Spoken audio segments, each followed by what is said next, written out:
at this point, the book of Judges, as far as its history, ends.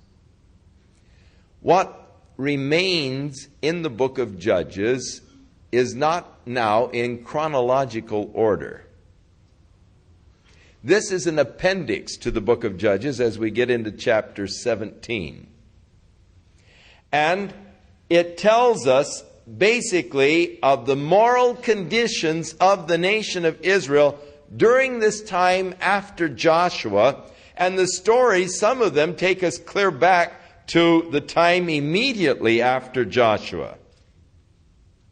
So if you can now shift gears in your mind and go in reverse, we've come to the end of the historic chronological order with Samson.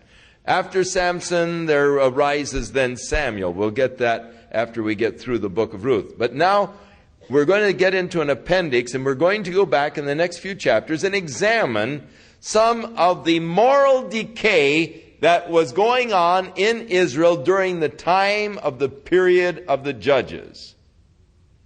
It just gives us an insight to the moral corruptness that existed among God's people during this time when they lacked a real consciousness of God as their king. So the first story begins in chapter 17. There was a man who lived on Mount Ephraim whose name was Micah. And he said to his mother, "You remember those 1,100 shekels of silver that were stolen from you, and you cursed the person who stole them?" He said, "Let the person who stole this be cursed." He said, "Hey, Mom, I did it. And here are the 1,100 shekels back." And she said, "Oh, blessed be thou, my son, of the Lord," and all. I had really intended to take that silver and make some little idols for you. And so she gave him a portion of the silver in order that he might make a little image. And he gave them to the founder, who made a graven image. And they were in the house of Micah, molten images. And the man Micah had a house of gods, and he made an ephod and a teraphim. And he consecrated one of his sons, who became his priest. For in those days there was no king in Israel, but every man did that which was right in his own eyes. And therein is a insight into the moral degeneracy. They had lost the fact that God was to be their king. They had lost the consciousness of that fact. And every man, rather than being ruled by God, was doing that which was right in his own eyes. It was a period of anarchy. Everybody just did what he wanted to do, what was right in his own eyes. It is sort of what they are trying to bring to pass in this existentialism. Everybody just relate to experience as you feel that you should relate to it.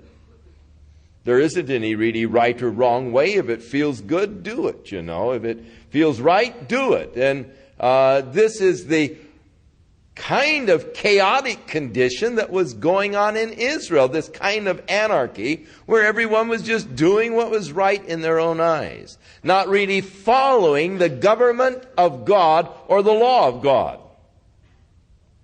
Now, Micah, in making these images, was not making really pagan kind of images, but images, no doubt, that would represent God to him.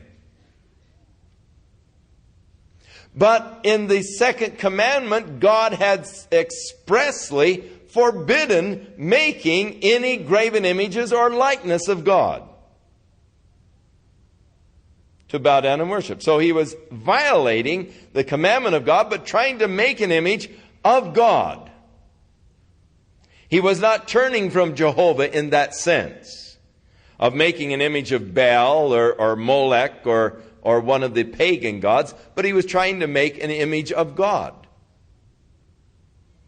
And then with the teraphim and the ephod, seeking to tie the whole worship of Jehovah together, making a little worship center in his house, where he has his own little idols in the house where he goes to pray and goes to worship. Now this was expressly forbidden by God.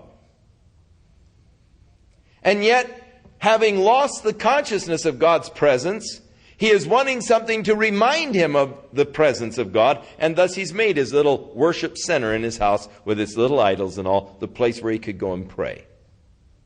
His own little private altar. Now, whenever a person makes an idol,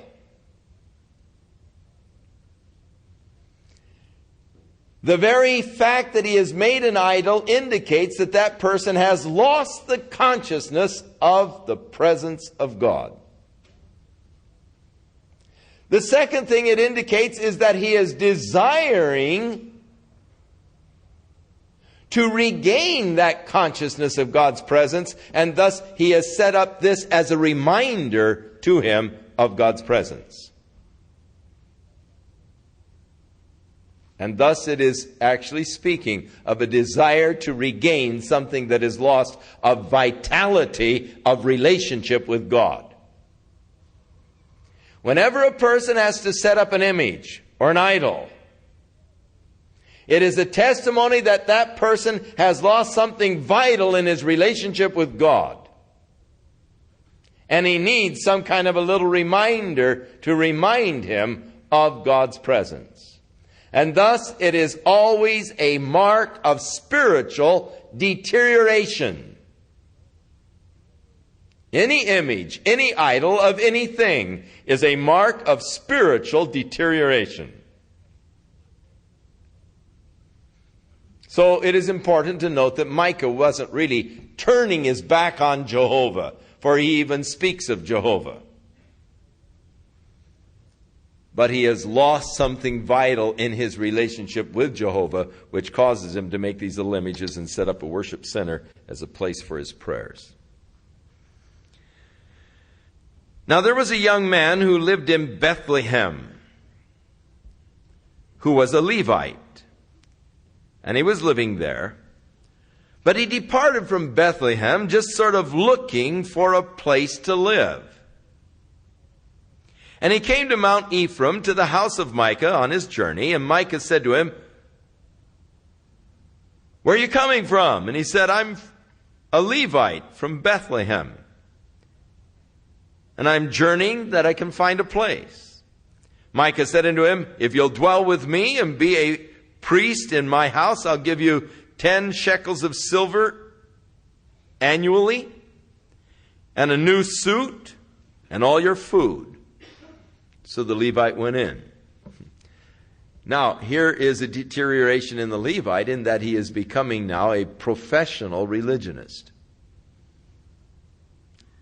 Sort of selling himself for religious purposes for an annual salary of 10 shekels of silver and a new suit and his daily food. And the Levite was content to dwell with the man, and the young man was unto him as one of his own sons. And Micah consecrated the Levite. The young man became his priest, and he was in the house of Micah. Then said Micah, "Now I know that Jehovah will do me good, seeing as I have a Levite as my priest." So it was a mercenary thing. I know I'm going to prosper now because I got a Levite for a priest. And that's the only reason why he wanted the Levite, is so he could prosper. In other words, it was the idea of using God for gain. Paul speaks in the New Testament of the error of those who think that godliness is a way to gain. He calls it a pernicious doctrine. He said, turn away from such people who say that godliness is a way to get rich, that godliness is a way to prosperity, that godliness is a way to gain. Paul calls it an evil doctrine. Micah has that concept. Oh, God's going to prosper me now. I've got a Levite for my priest. So he's buying his way, in a sense, into prosperity in hiring the priest. Now, that is setting the stage for the rest of this story. You got now this Levite, young kid from Bethlehem, as a professional religionist, the priest, personal priest of Micah and his house. Now, in those days there was no king in Israel, and the tribe of the Danites sought an inheritance to dwell in, for they were unable to drive the Philistines out of that territory of Ashdod, Ashkelon, Gaza, and that beautiful valley area. And they were only had at this point occupied a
So he saddled up the 2 donkeys, he took his servant and the concubine, and they started back towards Ephraim from Bethlehem. It was getting evening as they came to Jebus, which was later to be Jerusalem, about 5 miles from Bethlehem. And the servant said, we better turn into Jebus here and spend the night. And he said, no, I don't want to spend the night in a city that doesn't belong to the Israelites. Let's go on. And so they came to Ramallah, or Ramah, which is the sort of a northern suburbs of Jerusalem. And somehow that didn't appeal to them, so they went a little further to a city of the Benjamites, the city of Gibeah.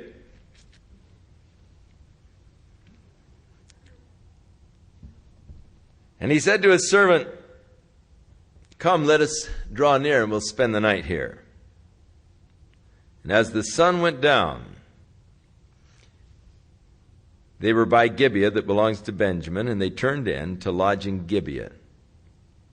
And when he went in, he sat down in the street, for there was no man that took him into his house for lodging. Now, in those days, they didn't have motels, hotels kind of things. And people were just gracious, and they would just take you into their home. If you were a traveler coming along, hospitality was the thing. And they'd say, hey, come and spend the night with us. And so no one invited him to spend the night. And an old man was coming in from the fields. He had been working rather late. And he also was from Mount Ephraim area, which meant that he was of the tribe of Ephraim, not a Benjamite. And he saw this fellow in the street, and he said, hey, what are you doing here in the street? You can't spend the night in the street. And he said, well, no one's invited me home. He said, well, come on home to my house. He said, where are you from? He said, I'm from Ephraim. I've been journeying from Bethlehem and going back to Ephraim. Oh, I'm from Ephraim too. Where are you from? Do you know so-and-so? Yeah, and that kind of stuff. And so he invited him home to spend the night with him. And as it got dark, the men of Gibeah came to the door. And they began to pound on the door, and they said, send the man out that we saw coming into your house, that we might know him. So now we find that very thing for which God judged Sodom and destroyed it is happening even among his own people there in the tribe of Benjamin. The very same thing that happened when the angels came into the house of Lot in Sodom, and the men of the city circled the house and said, send them out, that we might know them, or that we might have sexual relations with them, or homosexual relations with them. And here we see the moral depravity that has taken place even among God's people, the Benjamites. And so it's giving you an insight into the moral decay of Israel during the period of the Judges. And again, an insight into the whole cultural scene. The old man said, hey, this man's my guest. I've got a daughter who is a virgin, and here's his concubine. We'll send them out, and you do with them whatever you want. But don't, touch my guest. Women, be thankful for Jesus Christ. What he has done for women's rights. What Jesus has done for the women is absolutely glorious. You take the cultures of the world where the Christian influence is not strong, and look at the place of the woman in those cultures even today. It is Jesus Christ who elevated the woman from something of a chattel, a slave, something to be pawned off by the man's will. and elevated her into an equal in the sight of God.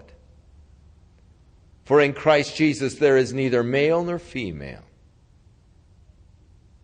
There's no superior sex or anything else. There is just a beautiful equality in Jesus Christ. And Jesus elevated the woman from this place of the pagan cultures where she was put down and subjugated and treated like dirt. And Jesus lifted the womanhood and gave respect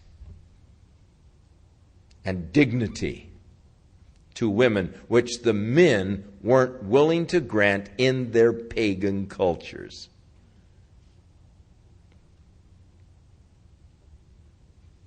Go today to Israel and look at the place of the Bedouin women and be thankful for what Jesus Christ has done for you. Lifting, bringing respect and glory and honor and equality unto the women. But he had not yet come. They were following still the cultures of the people around them. Here's a man willing to give his daughter, his virgin daughter, to a lustful crowd. Don't touch my guest that has come. And so they sent the concubine out. And all night long the men raped her, one after another,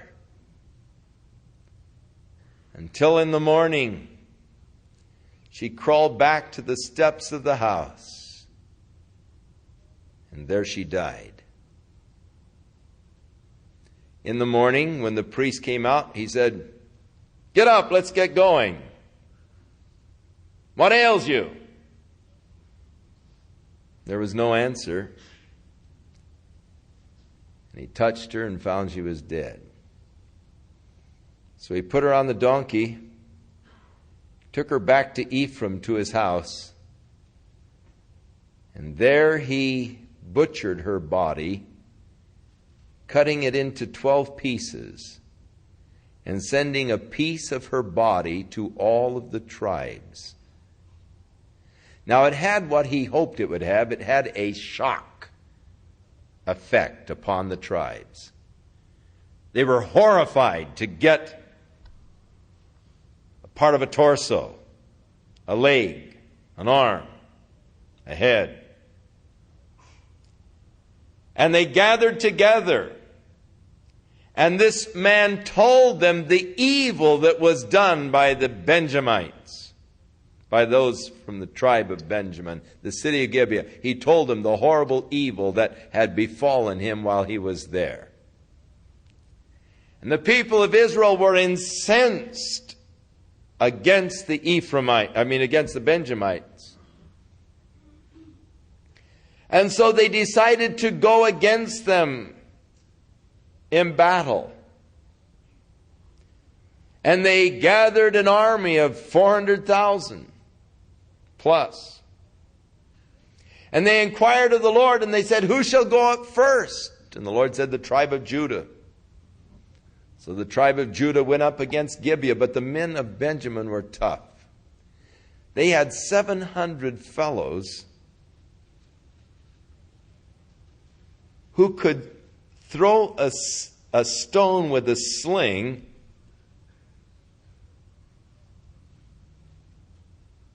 and never miss from 100 yards. They could come within a hair's breadth of their target at 100 yards with a sling. 700 of them, skillful, tough. The tribe of Judah went up against Gibeah. The men of the Benjamites came out. Of course, the Benjamites, when they said, they gave them first an ultimatum. They said, "Turn over these lewd fellows who have done this thing. We're going to kill them." And the Benjamites would not turn them over. They said, "You come and get them." And so they were more or less challenged for the fight. And so the men of Judah, Israel, were defeated by the men of Benjamin, who killed 22,000 that day in the battle. So the men of Israel came and they encouraged themselves. They set in battle again, as they did the first day. And the children of Israel went up and wept before the Lord until evening. And they asked counsel of the Lord, saying, shall we go up again to battle against the children of Benjamin, my brother? And the Lord said, go up against him. Now the children of Israel came near against the children of Benjamin the second day, and the men of Benjamin came forth against them out of Gibeah the second day, destroyed down to the ground 18,000 men. And again they retreated, and now they fasted and prayed and cried unto the Lord. Now, I must confess at this point I have confusion. Why would God send them into a battle, say go into battle in which they're going to get defeated? I don't know. And that confuses me. But the first 2 days when they went in, they got whipped, and though God had said, go, even said the tribe that was to go first. I don't understand that. You say, oh, well, that's horrible, you don't understand. Well, perhaps so. But I don't know everything. And God said, my ways are not your ways, saith the Lord. My ways are beyond your finding out. Even as a woman this morning asked me after the service, she said, why would God choose Samson if in his foreknowledge he knew he was going to fail? That's a good question. I don't know. However, as I say, there are a lot of things I don't know about God. And I'm sort of glad I don't know.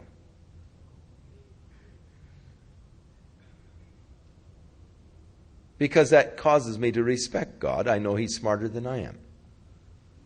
Now, if I knew everything God knew, I'd be as smart as God, and how could I respect Him? Not only that, it gives me a chance to exercise faith, which I don't like. But I'm forced at times to exercise it. You see, to believe what I don't know is faith. To believe what I do know is reason. Intellect. Now, I know a lot of things. And I believe them because my intellect tells me, well, that's right. I can balance it in my intellect. I can rationalize it.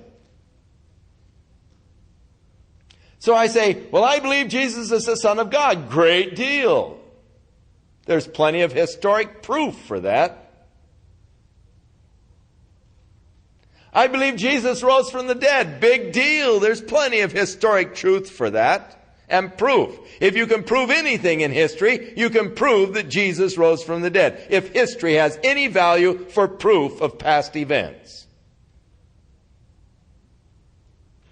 If you want to prove that Hannibal crossed the Alps, you can prove that Jesus rose from the dead just as much as you can prove that he crossed the Alps or that Washington crossed the Delaware.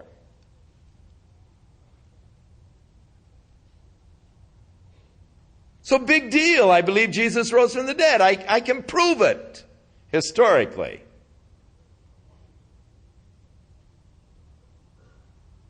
It is the things that I can't prove, that I have to just believe by faith, that God honors. I say that I believe Jesus is the Son of God. Great. The devils believe that too. What does that make me? Nothing.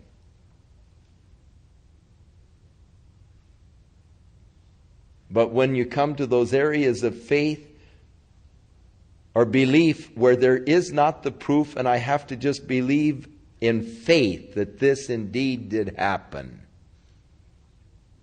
That he died, yes, that's a historic fact. But that he died for my sins, that's something I accept by faith.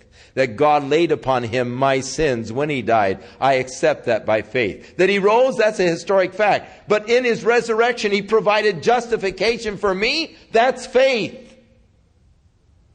That's what makes me saved. is believing what I don't understand. I don't understand how or why He would die for me.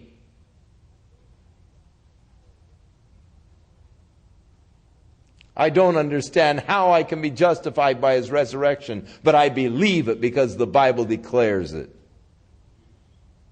And thus there are many things in my Christian experience that I believe, though I can't rationalize them. And the things especially when a person says to me, why did God? And someone the other day started out their question and said, why did God? I said, that's all the further you need to go. I don't know. I don't know the whys of God. My ways are not your ways, saith the Lord. My ways are beyond your finding out. And thus, when I cannot reason or intellectualize anything, I then, by faith, if God said it, I believe it. By faith, not by reason. I take a step higher than my reason, and I step into that realm of faith, believing it because God said it, and God, who cannot lie, has declared His truth, and I believe it, though I can't rationalize it or understand it in my mind. So why did God say, yep, go, and then allow him to get defeated? I don't know. But it's there. I believe it. The third day, they fasted, they prayed, they waited upon God. Shall we go again? Yes, go again. Now this time they changed their strategy a bit. They had some guys sort of hide around the city. And when the men of Benjamin then came out, they retreated, drew them on out further from the city. And then these men came in the city, set a big fire. And the men of Benjamin turned around, saw their city was on fire. And you know, the fight was gone out of them, and they killed 20,000 of them there in the field. Some of them tried to flee. They grabbed them, killed 3,000 in another place, killed a couple thousand in another, and pretty much wiped out the men from the tribe of Benjamin. In fact, there were 600 men who escaped the slaughter, but the rest of them were wiped out. Now, these men, in chapter 21, had made an oath. They had sworn in Mizpah, saying, there shall not any of us give his daughter unto Benjamin for a wife. These Benjamites do these things. None of us will allow them to marry our daughters. It was a vow that they made. Now, let me say that most vows like this one are stupid. Most of the vows that are given in the Bible are stupid. This is a stupid vow. Saul made a stupid vow. When he saw Jonathan wiping out the Philistines with his armor bearer, he said, cursed be the man who eats anything today until Saul be avenged of all of his enemies. Stupid vow. Because later on in the day, as they were chasing the Philistines, the guys were so hungry and they were getting faint and weak because they didn't have any food. They were running out of energy. And they could have really slaughtered a lot more of the Philistines that day. Had a total victory, but this stupid vow of Saul, which really had no sense behind it. Cursed be anyone who eats anything until Saul, sort of a exalting of himself. And of course, Jonathan, his son, didn't hear his old man saying that. He was busy fighting the Philistines. And running through the forest, he saw this honeycomb, and he put his spear out and, reached through, and then he licking on his spear as he was chasing the Philistines. And the honey, the quick energy, he was revived, and had all that energy and really got after them and was able to go. And then later on, his old man said, somebody broke my vow today. Who was it? No one would rat on him, so he said, divide in two companies. All of you and my son and Jonathan will cast lots. Lots fell on Saul and his son. He said, Jonathan, what have you done? He said, hey, Dad, I didn't know what you said. I going through the forest, and I saw the honeycomb, and I put my spear in it and ate it. And I was revived. Hey, Dad, it was sort of foolish for you to say that. Look how faint the guys are. We could have wiped out the Philistines totally today if the guys had strength. But they ran out of energy. Saul said, put him to death. Oh, what a stupid guy. No wonder. Well, he admitted himself. At the end of his life, he said, hey, I've played the fool. That's no understatement.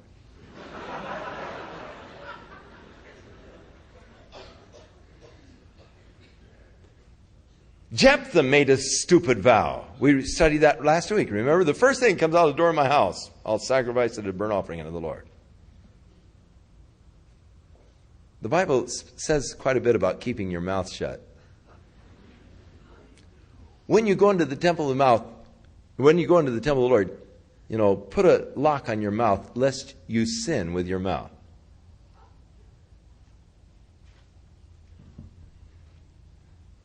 I don't think it's a proverb, but it ought to be. It is better to keep your mouth shut and let people think you're a fool than to open it and dispel all doubts.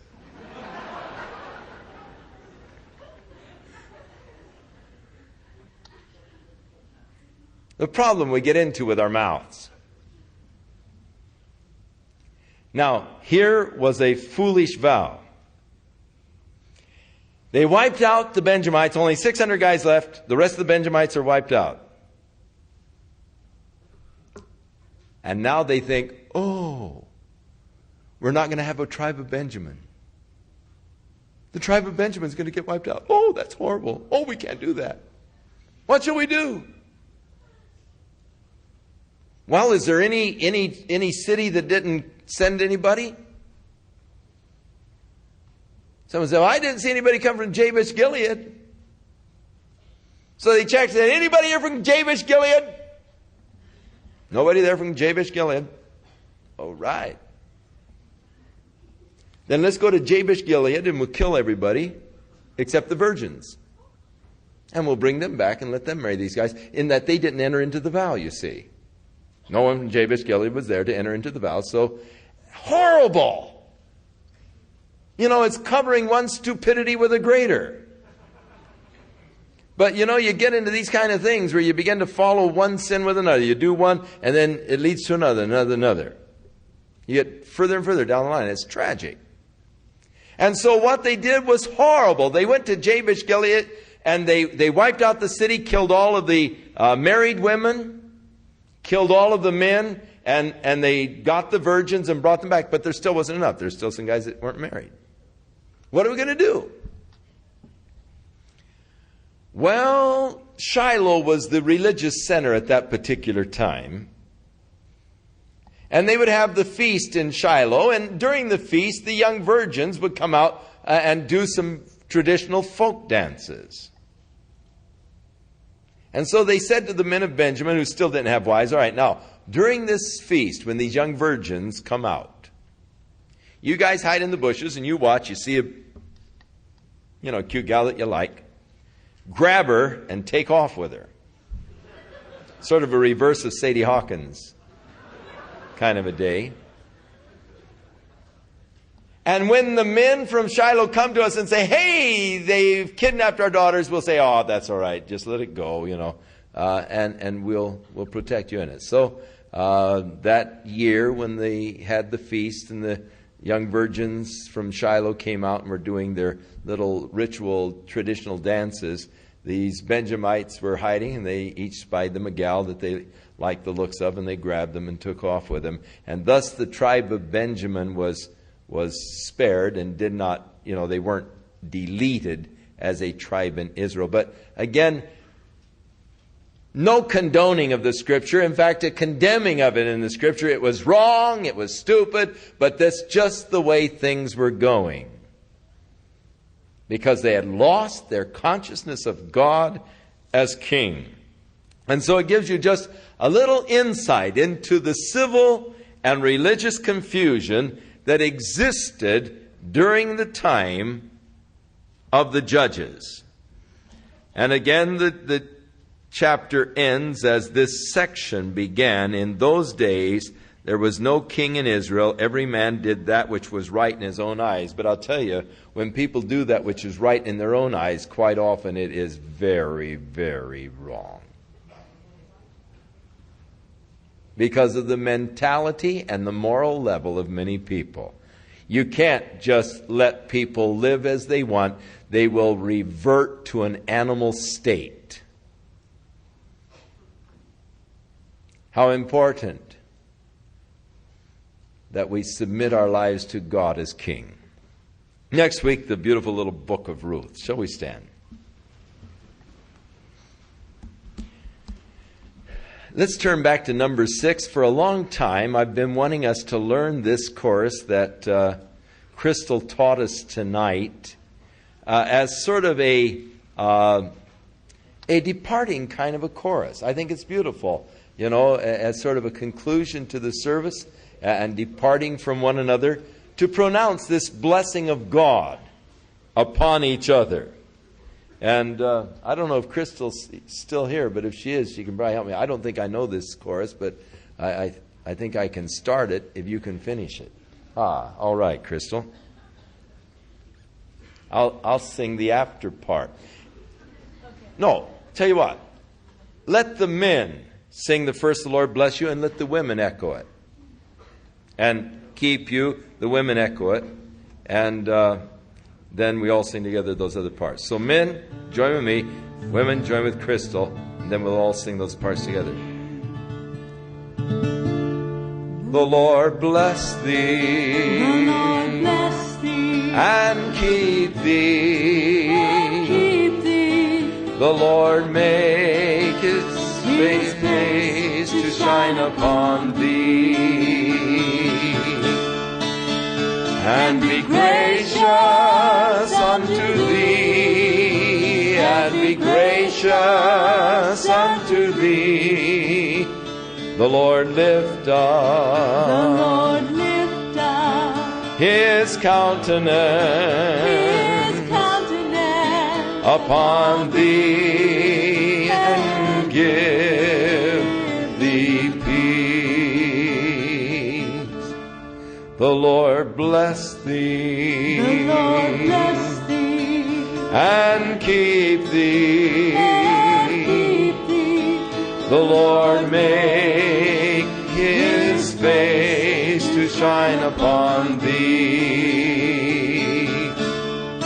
And be gracious unto thee. And be gracious unto thee. The Lord lift up, The Lord lift up his countenance upon thee, and give thee peace. Once more, and this will be our benediction. The Lord bless thee. The Lord bless thee. And keep thee. The Lord make his face to shine upon thee. And be gracious unto thee. And be gracious unto thee. The Lord lift up, The Lord lift up his countenance upon thee, and give thee peace. God bless you.